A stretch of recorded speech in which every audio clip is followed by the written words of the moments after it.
vipi mahali popote ulipo, karibu sana ndani ya Gumzo Pevu hapa ndani ya Star Africa TV, ambayo kila siku nakwambia ni burudani tosha. Kama kawaida, Gumzo Pevu si ujadili masuala mbalimbali ambayo yanatuadhiri sisi kama wanajamii. Leo hii katika Gumzo Pevu tutakuwa na mtumishi wa Mungu ambaye atakuwa akitueleza zaidi kuhusiana na masuala ya kiroho. Kwa hivyo kama mkao wa kula naenda kuwa moto zaidi, yani unaenda kupata ushawishi ndani ya roho yako. Kama ungependa kuwasiliana nasi ni rahisi sana. Pale kwenye Facebook tunapatikana Star Africa TV, kwenye Twitter ni Star Africa TV 3 na kwenye Instagram ni Star Africa TV. Ama unifuatilizie katika ukurasa wangu wa Facebook ambao ni Brian Arani 254. Baada ya break narudi na mtumishi wa Mungu.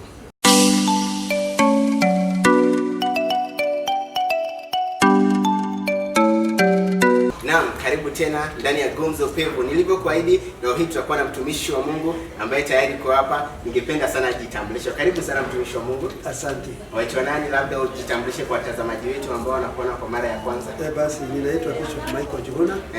Kutoka sehemu za Nakuru.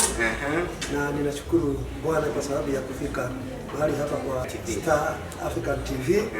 Na Mungu ni mwaminifu.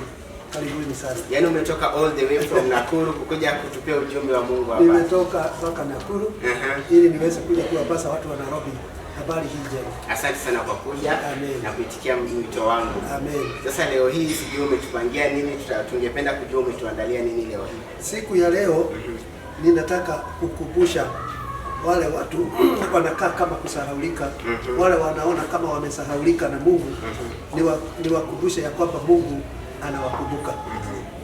Kwa sababu enzi hii ambayo tuko nazo ndio enzi zile mbaya sana za kuona kama Mungu alienda usingizi, alitusahau, ni kama Mungu alitusahau.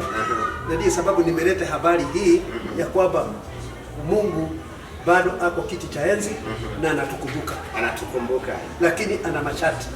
Hakumbuki mtu tu hivi ovyo ovyo, bali anamkumbuka kwa masharti. Yaani hata mtu akitaje kukukumbuka kuna masharti fulani. Ni lazima hata uweze kunikumbuka hivyo bure. Lazima kuwe na ushirikiano, kuwe na kule tumetoana na wewe, na vile ninakaa na behavior zangu na CV zangu vile ziko na wewe, ndio niweze kukumbuka nikiwa Nakuru. Na wewe unikumbuke ukiwa hapa. Kweli kabisa. Kwa hivyo si kukumbukana tu hivyo ovyo. Unaweza kula shida nikiwa ninakujua na ni kwa sababu ya behavior zako. Na unaweza kuwa ninaweza kukusaidia kwa sababu ya vile behavior yako ni nzuri. Kwa hivyo hapa Mungu anakumbukanaga, na Mungu anasema anakumbuka mtu kwa sababu ya vile wako na uhusiano. Na leo tunataka tuongelee kuhusu ni kwa sababu gani Mungu anasahau mtu, na ni kwa nini Mungu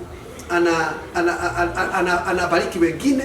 Unakuta wengine wanakula, wanakunywa, wanacheka, wanafaa vizuri, mambo yao ni mazuri na wanakaa vizuri. Alafu kuna wengine na waliumbwa na Mungu wanalia. Kwa hivyo enyewe hapo hata mimi na shida. Kuna wengine unapata ni tajiri zaidi kabisa, ako na kila kitu hali ya kutupa. Mwingine ni maskini, hata wa kutupa anaitamani sana lakini haipati. Unashindwa, mbona Mungu aliacha iko hivyo? Sasa kuna mambo mawili hapa. Kuna vitu vya shetani. Unaweza ona mtu na Range Rover, kigali kikubwa, kimambo kikubwa, lakini yako na bangi anafuta. Na kisigara kikubwa. Alafu wewe unabaki na maswali. Kuna vitu vya Mungu vya shetani vya pande hiyo. Shetani huwa na vitu vyake vya pande hiyo, na hizo vitu ni vya muda, za muda. Na sisi hatuwezi ongeleza hizo, tunaongeleza sasa kule sisi tuko. Maana mtu anaongelea mambo ya baba yake kule, wewe huko. Sasa wewe huwezi kuongea maneno ya baba yangu. Siwezi kabisa. Labda baba yako ni Mjaluo na mimi baba yako ni Mkikuyu. Sasa siwezi kuongelea mambo yako. Ama wewe ni Wajiri, mimi ni wa Murang'a. Sasa hatuwezi kuongelea. Mtu anaongelea nyumba yake ile ina matumaini. Na ndio nakuta tukiongea na kipindi hii ya kukumbukwa na Mungu, tutakuwa tukijadiliana kukumbukwa na Bwana wale wako katika hiyo nyumba ya baba. Wale wako huku ndani. Wewe lazima uwe ndani ya nyumba. Lazima uwe ndani ya baba ndio upate urithi. Kwa hivyo ukiwa kule nje huwezi kuomboka. Hautapata. Hautapata. Hebu tusomee katika kitabu cha Yohana 15 mstari wake wa 7. Yohana 15 mstari wa 7. Mstari wake wa 7. Inasema hivi. Yohana 15 mstari wake wa 7. Inasema hivi, ninyi mkikaa ndani yangu, nyinyi mkikaa ndani yangu, na maneno yangu yakikaa ndani yenu, na maneno yangu yakikaa ndani yenu, ombeni mtakalo. Hebu rudia hapo. Maneno yangu yakikaa ndani yenu, na maneno yangu yakikaa ndani yenu. Inaendelea, na maneno yangu yakikaa ndani yenu, ombeni mtakalo lote, nanyi mtatendewa. Ombeni mtakalo lote, nanyi mtatendewa. Ombeni lolote mtakalo, sio kitu moja, lolote yani ni unaenda kwa Mungu na gunia. Unamwambia nataka hii ijae pesa, hii nataka ijae sukari, ile nataka ijae watoto wengi, nataka ijae hii lolote mtakalo, nitawapa. Lakini ukisoma pale kwanza inasemaje? Ninyi mkikaa ndani, nyinyi mnaambiwa. Kweli hapo, hiyo ni sharti. Hiyo ni sharti. Nyinyi mkikaa ndani yangu, na maneno yangu yakikaa ndani yenu. Unajua mtoto kupotea, kuna mahali Mswahili alisema ukikosa asilosikia la mzazi atafuzwa na ulimwengu. Sasa hapa anasema hivi, yasema ya kwamba mkilipokea neno langu, alafu nyinyi ndio mlipokea neno langu, muwe mumekaa ndani yangu, ndani yake. Basi hapo masharti ni hii, muliombe jambo lolote mtakalo, nanyi mtatendewa. Sijui kama watu wa Nairobi wameingia katika area ile, kwa sababu kuna watu wamefika katika ile ango ama ile klasi ya kuomba Mungu chochote wanataka. Na kuna watu unasikia anasemaje? Anasema muombe jambo lolote mnataka. Kwa hivyo kuna watu wamefika kiwango cha juu cha kuomba Mungu chochote wanataka na watapewa. Na kuna wengine wamefika kiwango ya kuomba daily bread. Hiyo siku peke yake. Hiyo siku peke yake. Anakula tu hiyo siku peke yake. Kwa sababu spirit yake ama mashauri ama ile kutii. Ile tunaweza kusema nini? Tunaweza kusema ile uhusiano wake na baba huyu mwenye maneno na huyu mwenye amejenga nyumba tukae ndani. Inalingana na vile unakaa. Vile utakaa. Na ndio naona hivi. Tumekuwa tukitangaziwa jinsi watoto wetu wanapata mimba kule nje. Katoto kakitoka nyumba ya baba mpaka kaleta madharau. Sio kitu kingine kimeharibu taifa. Na kimeharibu watoto wetu wadogo. Ni kutoka nje ya nyumba ya baba. Nje ya nyumba ya baba. Kule tumefugiwa. Biblia inasema ya kwamba kuna utajiri mkubwa na huku ndiko Mungu huwa anagawia archive yake ya pesa na dhahabu ziko huku kwake ndani. Kwa hivyo ukiona mtu ako na shida, mtu anahangaika kimaisha, ametoka ndani.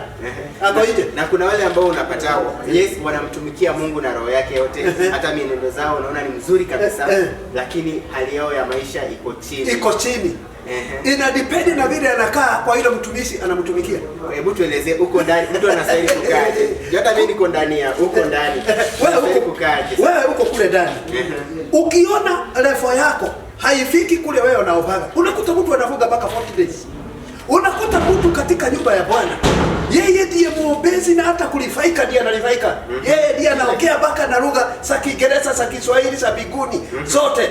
Lakini nikagua nikaja kamoja. Ina depend na behavior zako kule uko ndani. Kule ndani. Kwa sababu wakati Nuhu alifugiwa pale ndani na alifugiwa na vitu hatari sana kama manyoka, akafugiwa na shimba na chui, kila wanyama vile wanakulanaga. Hata wakati walitoka kule ndani, Nuhu walifanya kazi kubwa. Kule kwa Sabina kulikuwa na simba, kulikuwa na sungura. Kulikuwa na hizo. Na simba haitakai kuona swara. Kuna vitu haitakai kuona zile zingine. Siwezi kaa pamoja. Na zote zilifungiwa katika ile Sabina.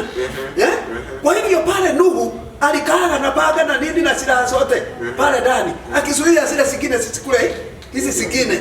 Unataka kuniambia zilipotoka ndio zilichokosana? Hapana. Si walianzana wakati walitoka. Bila alikuwa ndani alikuwa na amani. Si kule ndani Nuhu ndiye alikuwa anawashikilia. Kulikuwa wamemalizana. Kwa hivyo kunahitaji pia mtu akuongoze huko ndani. Kule ndani kunataka control. Na ujue sheria za kule ndani. Wacha kuchokoza wale wengine pale ndani. Wacha kuchokoza madhabahu yako. Wacha kuinena ukitoka nje. Mungu hawezi kukukumbuka. Wow. Na ndio unakuta huku ndani umeokoka miaka 40 lakini maneno ya kinywa yako ile unaongea inakuzuia kubarikiwa. Inakuzuia Mungu akunenea katika hiyo nyumba. Tukiangalia mama moja anaitwa Hana. Hana alikaa muda mrefu kanisani bila ya kupokea mtoto. Hakuwa na mtoto. Hakuwa na mtoto. Na huyo mwingine na huyu mwingine alikuwa si muombezi. Sio muombezi na hakuwa na mtoto. Na hakuwa na mtoto. Hadi anamshangaa. Lakini pale dadi huyo alikuwa mcha Mungu sana. Na alikuwa anaomba kila wakati. Lakini ni kwa nini Mungu alidilie kumpa mtoto? Naye hako upande wa Mungu na anakaa kanisani kila wakati. Kuna kile kilikuwa kinafanya communication yake na network yake na madhabahu ilikuwa inapitana. Kwa sababu wakati yeye mwenyewe alijua ya kwamba shida zake zote zinawezawishia kwa madhabahu. Siku hiyo ndio jua lilitoka pande hii likiwa limemwelekea. Mtumishi akapewa maneno na akasema, wewe siku kama ya leo unalia nini? Ni nini unalia mtoto? Nini unalilia? Na akamwambia hata hakumjibu nini, lakini akamwambia kile unalilia wewe uende na siku kama ya leo utakuja naye hiyo kitu unalia. Mama alienda na moyo safi, akajua kumbe madhabahu yangu iko na nguvu. Wow. Kumbe maneno ya mchungaji wangu iko na nguvu. Na mama akajiendea. Na alipoenda tunasikia hata hakurudi kanisani tena sababu alikuwa mjamzito. Alikuwa mjamzito. Alichoka.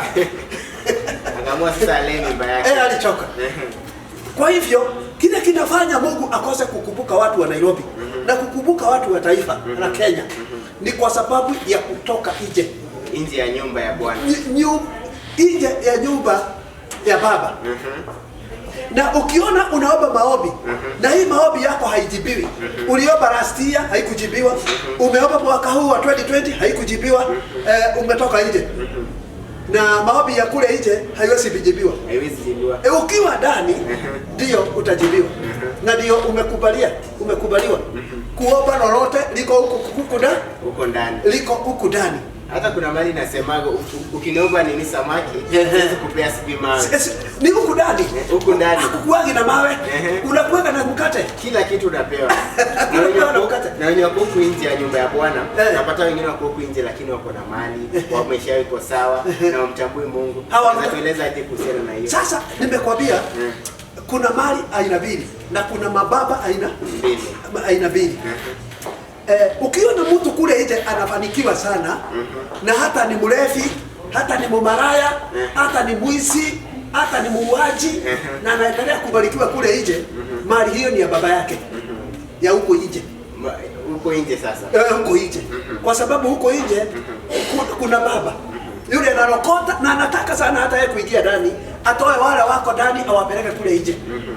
Na kule nje maandiko yanasema ya kwamba kule nje ndio kutakuwa na shida nyingi na ndio nimekwambia wale wanakulia kule nje na ile wanastarehe sasa ni ya muda mfupi tu. Ni ya muda mfupi. Wanasherehekea sasa lakini ni ya muda mfupi. Kwa sababu wakati Bwana aliye ndani ya nyumba atakapotoka kuwahukumu, maana atatoka na atawahukumu. Atakapotoka kuwahukumu ndio watatamani kurudi ndani, lakini itakuwa imekwisha. Kwa hivyo hata wale wanyoko pale nyumbani wanasherehekea mali yao nje, wajue tu ni ya muda. Ni ya muda, sio ya milele. Sio ya milele. Lakini maajabu ni haya. Kile kinapeanwa na Mungu ni ya kudumu. Yale Mungu anapeana, utajiri Mungu anapeana, it shall be permanent. Inakuwaga permanent na haina majuto. Haina majuto. Hauna kulipia gharama. Hapana, kwa sababu wewe uko ndani yake. Wewe unaweza fikiria mtoto anakaaga kwa tumbo ya mama yake miezi 9. Nako sawa. Hakuna kitanda pale. Hakuna chakula pale, hakuna maji, hakuna godoro, hakuna maji, hakuna kila kitu. Lakini unasikia kule ndani kana kimbia, kana cheka, kana furahi, kana baka kanatoka nje. Ni kwa nini kakitoka pale kwa mlango kanalia? Juko ndani kulikuwa badala ya kucheka Kanaliaga. Huko ndani labda kulikuwa kuzuri sana. Ni kwa sababu nje kule anatoka kuna mashida mingi. Kuna fubi, kuna kutukanwa, kuna kuonewa, kuna shida, kuna maafa, kuna nini? Kila kitu huko. Maana yoyote yamesaliwa, siku ya kusaliwa ni ya kusaliwa na siku ya kufa ni ya kufa. Sasa Kanaliaga, sasa ile siku nimebakisha ni ile ya kufa. Na hapa katikati ya kusaliwa na kufa, ile mashida nitapitia. Ni mingi sana. Ni mingi sana. Na ni mingi kweli. Hata wewe umepitia. Hata mimi nimepitia. Mingi sana. Ukiwa uko ndani ya tumbo ya mamako, unamtegemea in everything. Unajua ata provide. Lale ni amuke, lazima ata provide. Ndio hiyo. Lakini huku nje ni wewe mwenyewe unajitegemea. Ni wewe sasa. Na unajua ukifikisha 18 years, sasa ndio nijinunulie shati. Hata mzazi anakuachilia. Hata mzazi anakuambia wewe. Kwa hivyo ile challenges ambaye mtu akija katika ulimwengu hata kama hajijui anazililia ni zile ambaye Mungu ni zile Mungu ambaye anamfunuliaga yale mambo utakutana naye. Kama utasucceed na hii mambo utaikia ndani ya ile nyumba yangu ninasema. Kama utasucceed ni mahatua yako, ni wewe utakata mahatua, wewe ndio utajiamulia vile utakaa. Kama utakaa na wale watu wa nje wachangana na bangi, kuua watu usiku na kung'oa milango ya watu, wewe ndio utajua vile utakaa. Lakini ujue yote yanang'oa milango ya watu, siku hiyo ndio risasi yake inatagena kule kwa machini. Kwa hivyo hakuna mwizi anakuwa na bahati. Na huku ndani ukikaa lazima kuwe na uvumilivu. Huwezi kuja ndani mara moja unatarajia kila kitu happen. Biblia inasema hivi, ati kaeni ndani yangu. Ukiona anaitana ati kaeni ndani yangu na mtulie ndani yangu, kuna watu wanalilia nje. Kuna watu wako huko nje analilia. Kuna watu wanaangalia, anaona. Kuna watu kule wanaumia. Na kuna mtu anaweza kuwa nje na hivi kama ako nje. Na kuna mtu anaweza kuwa nje lakini problem inamuonyesha. Problem inamuonyesha, lakini kwa sababu ya udanganyifu wa shetani anamuonyesha kule nje ndio kuzuri.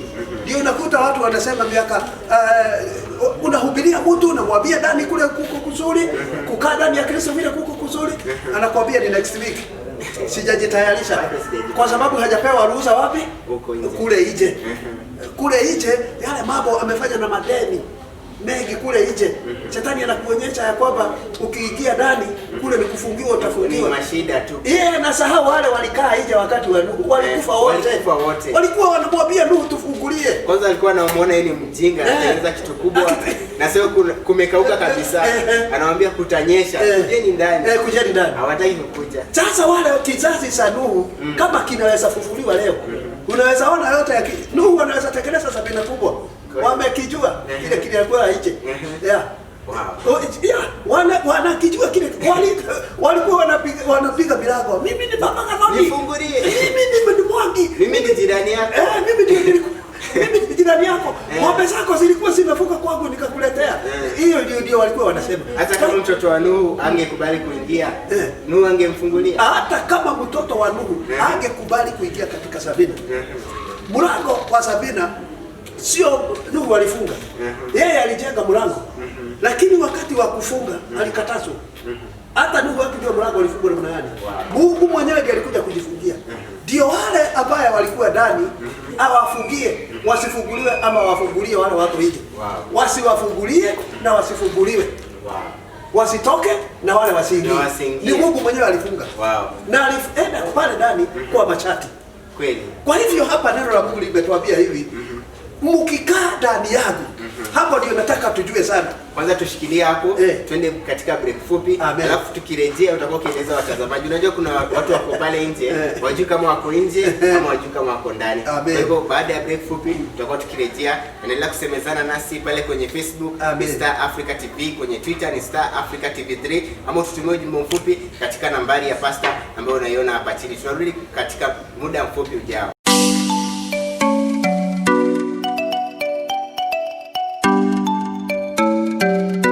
Karibu tena ndani ya Gumzo Pevu hapa ndani ya Star Africa TV. Nakwambia leo kumewaka moto. Leo tumeonyeshwa tofauti ya kukaa nje na kukaa ndani. Nasaidiwa hapa na mtumishi wa Mungu ambaye ni Apostle Michael, ametoka all the way from Nakuru ili kuja kutufunza mengi zaidi. Karibu tena mtumishi wa Mungu. Asante. Najua watu wamefurahia sana. Amen. Tulikuwa tunasema hivi ya kwamba wale watu wako sasa na wale kabisa wameingia ndani katika anga ya Mungu na kutii masharti na qualification zile Mungu anahitaji katika maisha ya sasa. Kuna watu wako kiwango cha juu. Kiwango cha juu sana. Wakiitisha hata milioni 10 zinakuja. Wakiitisha hata 50 zinakuja. Na wako katika nyumba ya Mungu. Lakini ni tumesema kuna watu wanaitisha 50 shillings daily bread. Ana sweat sana kuzipata. Kwa sababu katika kufanikiwa katika maisha haya ndio Mungu apate kukumbuka nyumba yako ama biashara yako ama kazi yako ama yeye kukukumbuka. Ni sharti uwe umeingia ndani. Kwa sababu anasema yoyote aliye ndani yangu na kuyafuata maneno yangu ndani yenu ombeni mtakalo. Ombeni, hapo ndio nataka tujue. Ombeni, design ya kuomba chochote utakalo. Chochote utakalo. Ijalishi ni nini, kubwa ama ndogo. Chochote unajua kuna mambo mengine unaweza kuomba na kwa sababu hujasikia hata baba yako akiomba. Hata hujasikia familia yenu ikitamani kitu kama hiyo. Wewe unaona haibu ukiomba. Baba, ukinipa mahali pa kukaa, ukinipa. Wewe unataka ukae Korogosho. Wewe ukae kule chochole. Kwa sababu huko ndio ulizoea. Ukiwa na roho kadogo, ka spirit kadogo, basi utalisibu kidogo. Na roho yako ikiwa iko juu, ukiwa vile unaandamana na Mungu, mnapelekana na Mungu. Okay, kwanza tuseme kama leo tumetoka Nakuru. Kama tumekujanisha na mtu wa baiskeli, of course utamwacha nyuma.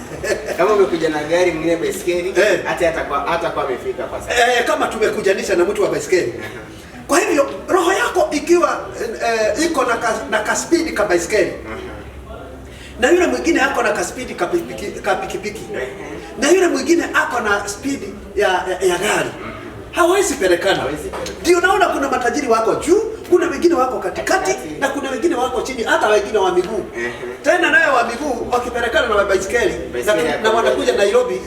Sasa sinaona hapo iko tofauti. Kwa hivyo ina depend na your spirit. Vile umemtegemea Mungu, vile umewacha itikadi za kwenu, vile umewacha kuangalia watu focus tu Mungu. Sababu Daudi anasema niliangalia uso wangu juu na nina hakika Mungu, sijawahi ona mcha Mungu amelala bila chakula.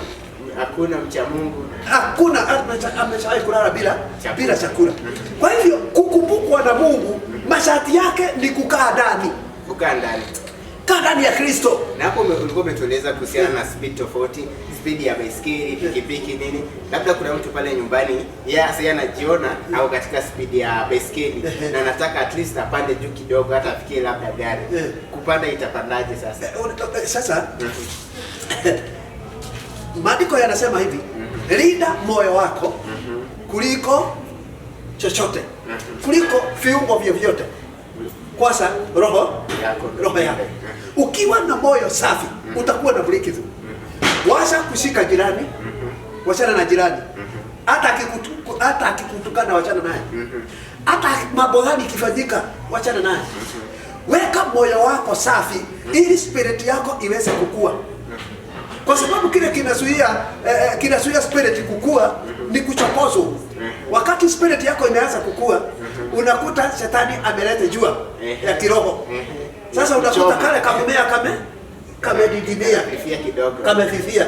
Mpaka hata ukiwa na mtu unasahau kumwambia umeokoka. Unamwambia haya sio bwana asifiwe. Sasa kale ka spirit kako unakosa kukalea. Na ndio kanaitwa kawokofu. Ukiwa na kiwokofu kia miaka 20 na kikusaidii, wachana naye. Hapo imekushinda. Wewe uko na kiwokofu kia miaka 8, miaka 6, miaka 20 na haikusaidii. Hiyo wachana naye.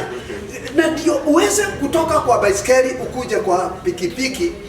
Hapa katikati ya pikipiki na baiskeli ni lazima ujikaze kuomba. Ujikaze kumuita Mungu. Ujikaze kusemehea wale wanakukosea.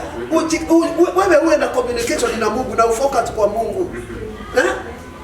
Uachane na ndiye anasema tukae ndani. Wow. Kwa hivyo kitu cha kwanza ni moyo wako uache kuwe msafi. Moyo wako uwe msafi. Alafu ya pili uwe mtu wa kuomba sana. Na wewe uwe muombezi. Si unasikia pale anasema lolote mtakaloomba, omba nami nitawapea. lolote mtakalo omba, lolote nanyi mtatendewa. Mtatendewa. Kwa hivyo kuna kuomba. Lakini kabla hujafika kwa kuomba, anasema nini hapa mbele? Ninyi mkikanda, nyinyi mkikaa ndani yangu. Hiyo ndio siri. Hiyo ndio siri. Alafu na maneno yangu yakikaa ndani yenu. Sasa wacha nikwambie. Ukitaka next year tukuone hapa na Range Rover ya mamilioni ya pesa, tumisha hiyo mashati mawili. Kwanza ukae ndani yake, kaa ndani yangu, alafu maneno yake. Ukikaa ndani yangu, ukikaa ndani yake ni kama unakaa bank. Kwa haka ya bank. Kuna kila kitu. Kuna kila kitu. Kwa sababu ukiwa na pesa ni nini huwezi pata? Kila kitu. Sasa kila pesa ni kila kitu. Kila kitu. Na ukikaa ndani yangu, alafu maneno yale uko naye utoe. Yote utoe hapo. Yale maneno uko naye ya kutukanana, ya kudharau, macho mabaya, kila kitu utoe.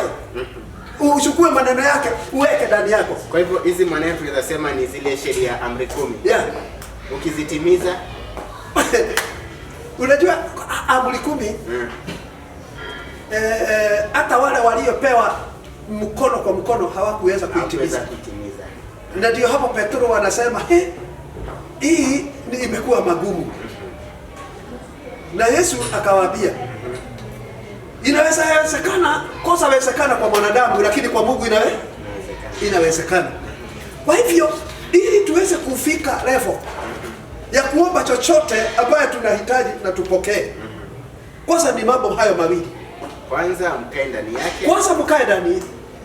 Alafu na maneno yangu yakikaa ndani yetu. Sasa maneno yake yakae ndani. Mkae ndani yangu. Ndio anasema. Kwa hivyo kunaonekana kuna watu hawajahama. Wako nje bado. Hawajahama kule wanakuaga. Wakihama huko wakuje kwake katika nyumba ya Bwana. Na wakae huku katika hiyo nyumba ya Bwana. Wataanza kusikia maneno yake kwa sababu iko kwa madhabahu. Mtasikia maneno yake. Na hapa ndipo mtumishi atasema pokea baraka za Mungu. Pokea kile unatakana kwa sababu umeingia katika nyumba ya Bwana. Na hapa ndio maneno inatoka. Maneno inatoka hapa. Na Mungu anatumiaga hapa. Ukiona mtu ananena maneno ya madhabahu, basi huyo ni adui na number 1. Wow.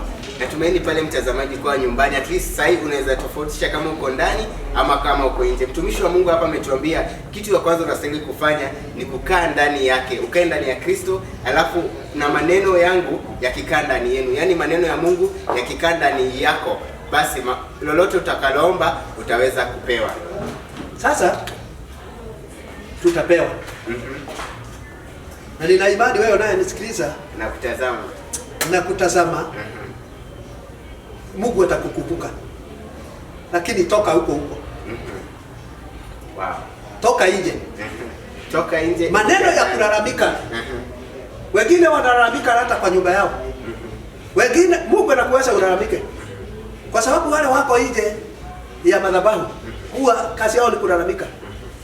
Wanahangaika tu hapa na pale. Hebu nikwambie, hata wale wako kanisani unakuta wakati mwingine Mungu anakataa kuwabariki. Wewe unasemaga uko ndani lakini hauko ndani. Sasa kama wewe ni mshirika mahali kama hapa na unakuja kanisa saa 5, wewe unakuja wewe kuinua mikono watu wakiinua ati ubarikiwe? Hapana, wewe usiinue. Kwanza uko unaanza na roho hapa kwa roho yako. Unakuta praise and worship. Ni mchokozi hapa, ni mchokozi ile mbaya. Ni mchokozi hata akuibiki. Mpaka yeye aipishe na amekuja saa 4. Hata akuja first service, akuja aombe kibali kwa Mungu, anakuja na kashuri ya bagi ama mwingine anakuja na maroho yake, anakuja. Wewe umekuja kukosa wengine. Wewe hata ukishukua mikono juu, wewe hauko ndani. Wewe umekuja tu kushow off. Wewe hauko ndani. Kuja tu kujionyesha. Wewe hauko ndani. Kwa hivyo ndio naona watu wengine hapa kanisani pia wanabarikiwa na wengine wanawachwa. Unakuta wengine wanainuliwa na wengine wanaenda nyumbani wakiwa na hofu. Kwa hivyo kuna watu wenye wako ndani lakini in the real sense wako nje. Kuna watu, mtu kama Toma. Toma alipoona Yesu amefufuka, alimlazimisha mpaka aingize vidole yake. Haamini. Hapo akiamini. Haamini. Mtu kama Judas alikuwa amepewa kazi mingi na Mungu.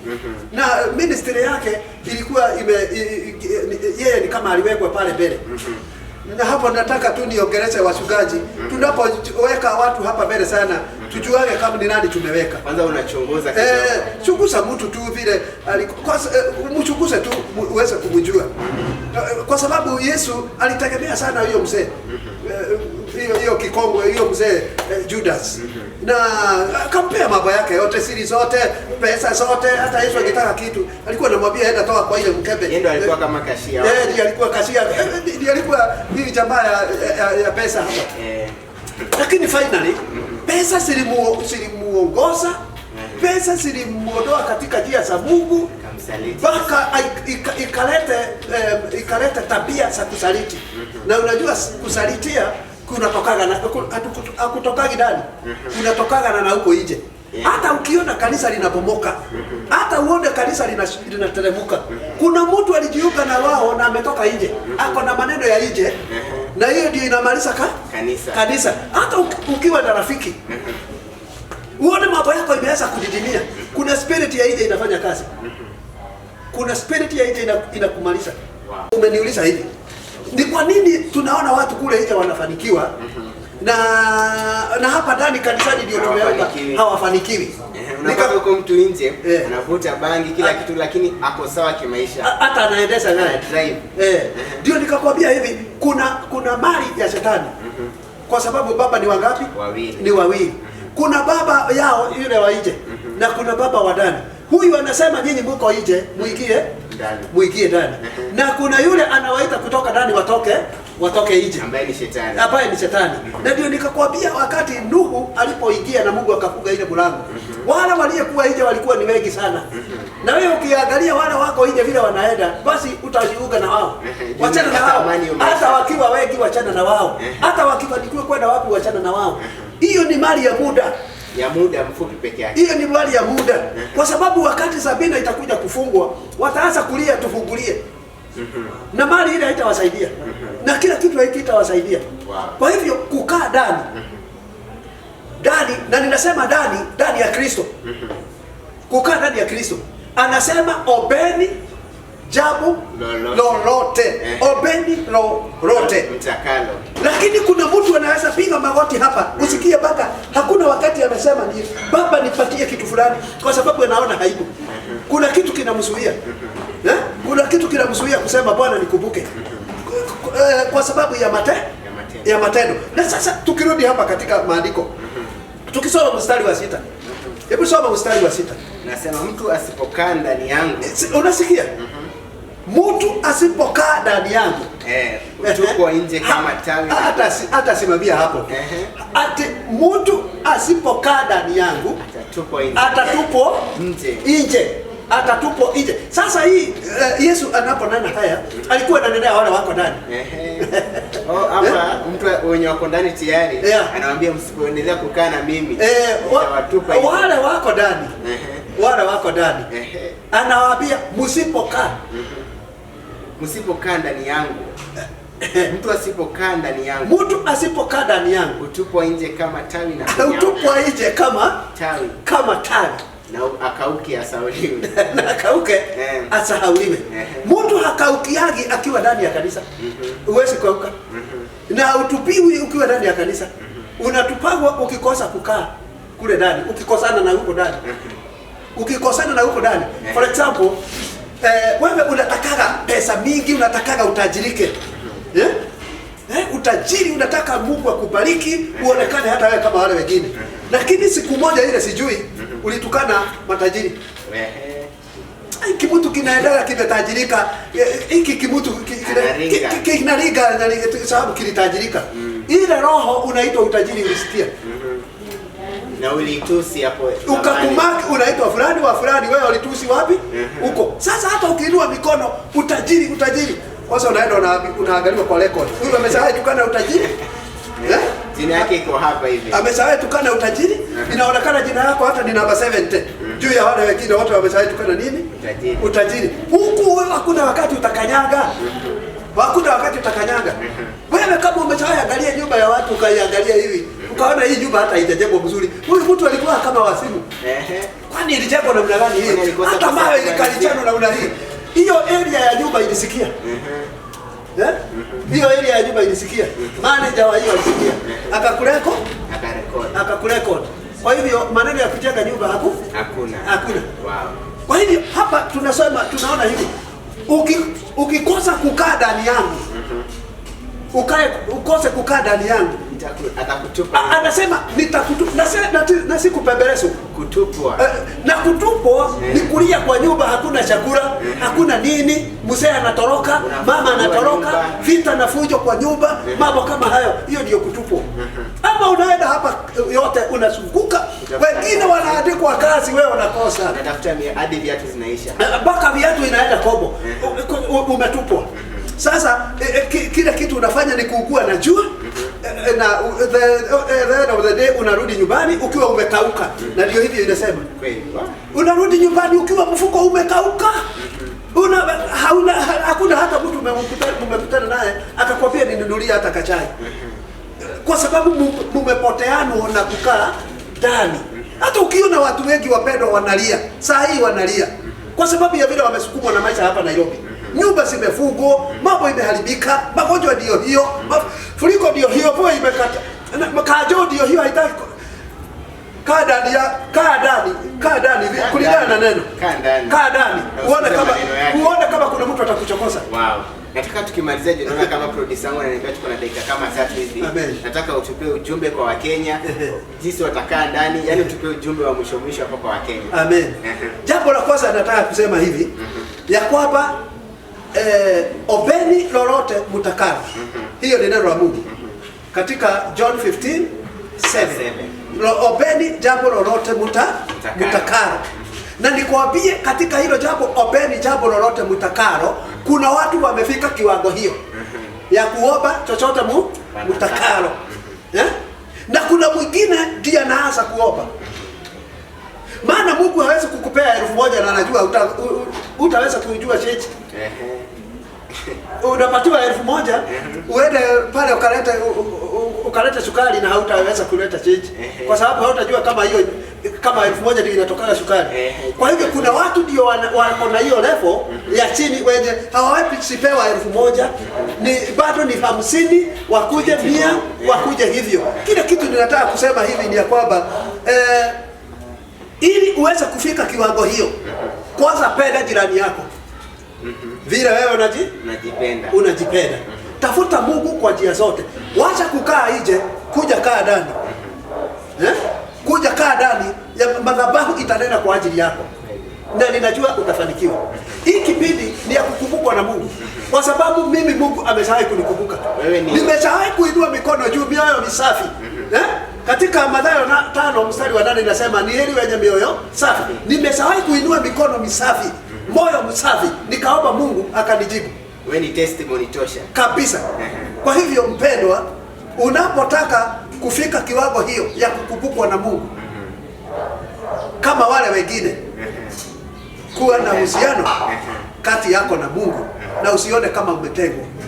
Asante sana mtumishi wa Mungu. Najua leo umetufunza mengi zaidi. Najua watu wenye wako kule nje, jamani, wakuje ndani tufurahie maisha ya Bwana. Sasa mimi tuambie kanisa lako linapatikana wapi? Kanisa langu linapatikana pale Nakuru Gospel House of Prayer. Nakuru Town. Na hapa tuko naye Rwaka, tuko naye pale Kibira, na tuko naye pale Rwai. Lakini mimi na hudumu Nakuru. Unahudumu Nakuru? Nakuru ndio headquarter ya kanisa letu. Na umekuja all the way hadi hapa ili kuja kutoka huko kuja mpaka hapa. Asante sana. Hii topic naona ilikuwa refu zaidi. Tunahitaji another time ili tuzidi kuendeleza. Sijui kama utakuja pia next week tena tuendeleze. Tutakuja. Labda ungetupa namba yako ya simu. Tutakuja. Namba yangu ya simu ni 0768 87 73 99. Kirudia 0768 87 73 99. Wow. Asante tena sana kwa kuja. Asante. Na ukaribu tena. Nimeshukuru.